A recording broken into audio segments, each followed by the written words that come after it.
Mysteries of Venus, the first habitable planet in the Solar System. Venus through time. NASA recent research suggests that Venus might have looked like Earth for 3 billion years, with vast oceans that could have been friendly to life. Had what sets my imagination on fire, says Darby Dyer, a planetary scientist at Mount Holyoke College with NASA Solar System Exploration Team. If that the case, there was plenty of time for evolution to kick into action.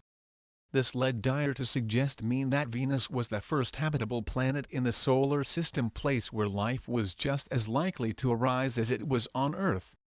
Reports Nature. That alone is a reason that the world space agencies from NASA to European Space Agency (ESA) and Russian Space Agency Roscosmos are planning missions to return to the former ocean world. The Indian Space Research Organisation (ISRO) will be first to lift off when it launches an orbiter to Venus in 2023. Why are we investing so much time looking for life on Mars when it only had liquid water for 400 million years?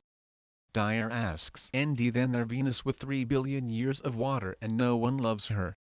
James Garvin, the chief scientist at NASA Goddard Space Flight Center, is convinced that whatever they find, whether it be that Venus was formerly an ocean world or that it tectonically active today, it will be beyond our wildest dreams. We need to find out because she's waiting to tell us something and I would hate to miss the boat. Venus giant planet-scale cloud phenomena, still many unknowns. Momentum is building to explore Venus, in part because scientists say it could hold the secret to understanding what makes a planet habitable. Venus is like Earth in so many ways, observes Stephen Hawking. Sort of kissing cousin. She almost the same size as Earth, a touch closer to the Sun, and she has an atmosphere that could crush a submarine.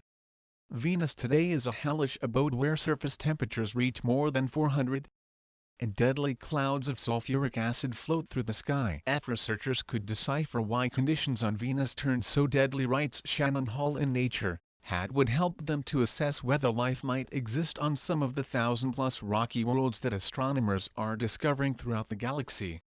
So what went wrong with the once water-rich Eden? Although Earth and Venus began in a similar fashion, writes Hall, he too have wandered down drastically different evolutionary paths, diverging perhaps as recently as 715 million years ago. That might seem like a reason not to visit, but scientists now argue that it makes the planet even more intriguing. If researchers could only understand what caused Venus to undergo such a deadly metamorphosis, they might gain a better understanding of what caused Earth to become such a haven for life.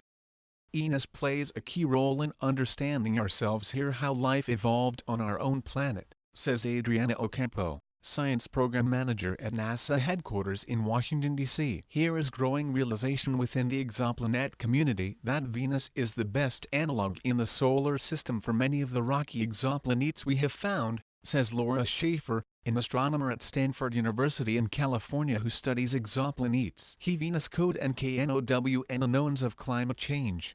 Might be the start of a new decade of Venus, says Thomas Weidman, a planetary scientist at the Paris Observatory. Venus hosts rifts, mountains, continents and volcanoes, making it the most geologically Earth-like planet in the inner solar system, writes via Twitter. Understanding why Venus did not make it and finished second, means we will never be sure why and when the Earth made it over its long-term evolution. With such a tantalizing question left unanswered, it's easy to see why ISRO return to Venus has created so much excitement. Thrilled that ISRO is doing this, Dyer says. Thrilled that the international community is taking note of Venus and proposing missions. That fantastic. Earlier research slowing rivers and ice. In the findings of a study conducted by the National Aeronautics and Space Administration (NASA) in 2002, it was suggested that Venus shared similar traits to the Earth and even had water around 4.5 billion years ago. However, as the planet increasingly warmed, more water vapor was in its atmosphere, resulting to more heat being trapped, which continued until its oceans completely evaporated. Venus was created at about the same time as Earth, in about the same place, and at roughly the same size. It would therefore have started with the same materials as us, drawn together from the same region of the planet, forming dust left over from the Sun. But Venus now has only 0.001% of our water content, and a couple of flybys by the Venus Express may have revealed the reason. NASA timely question: if Venus switched places with Mars, would it be habitable? In 2008, The probe discovered hydrogen and oxygen streaming off the night side of the planet in a 2-to-1 ratio,